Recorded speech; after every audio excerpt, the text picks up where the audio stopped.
Queen Elizabeth National Trust was set up 30 years ago mainly by private landowners and federated farmers to give a mechanism for landowners to actually able to protect special sites on their property. The Rerekino Station is situated inland from Uriti. Anyone who's driving into there would think that it's real steep, hard hill country, but once you get into the site, there's a lot of tableland country, which is flat farmland up fairly high, but very prime productive dry stock country for sheep and beef cattle. We've been on this property here that we're standing on right now since 1952. My father started the bull riding in 52, and it's only ever had one owner, this particular block here. It was a Scotchman by the name of Davy McBean, and he's the one that felled the bush. Harold, my father, worked on that, clearing the native logs and pushing them into the gullies and landscaping the easier areas. And then I'm the second generation now, fencing, culverting, tracking, and getting it up to scratch for farming. I started working with the Newton family approximately 10 years ago with Harold Newton, Lewis Newton's father. Harold started with a small block of bush below his house that he wanted to fence and protect. Since then, the Newton family have got really keen on what it's all about.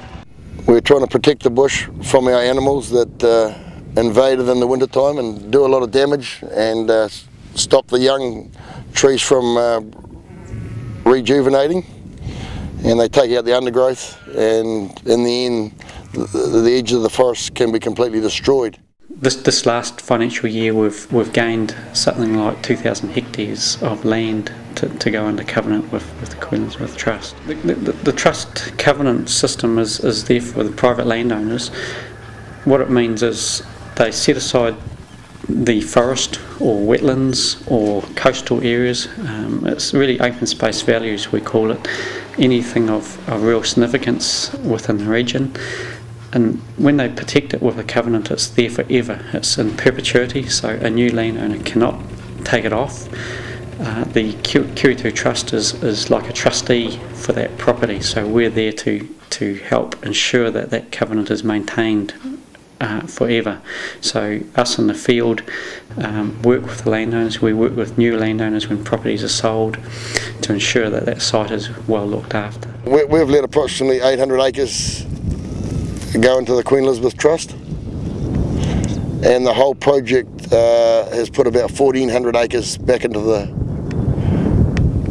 trust, with a neighbour of mine joining in. The landowners effectively don't get a lot out of it, except the pleasure of seeing a site protected and actually improving in quality. The fencing help at the outset is the key to it all, because the fencing will help their management as well, helps their farm management big time. It makes our farming a lot easier, having the fence up, because when we go to muster the stock, we know that we're going to get a pretty good muster because they're all inside a fence, rather than running loose in the bush and not knowing where they are, and end up having to straggle muster all the time. Certainly makes our job much easier, and we're able to intensify our better contoured land and get better returns for the future, hopefully. So in 30 years we've gone from scratch through to over 4,000 covenants throughout New Zealand.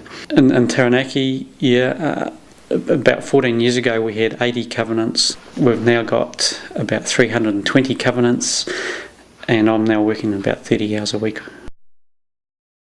So we've got a win situation really for everyone.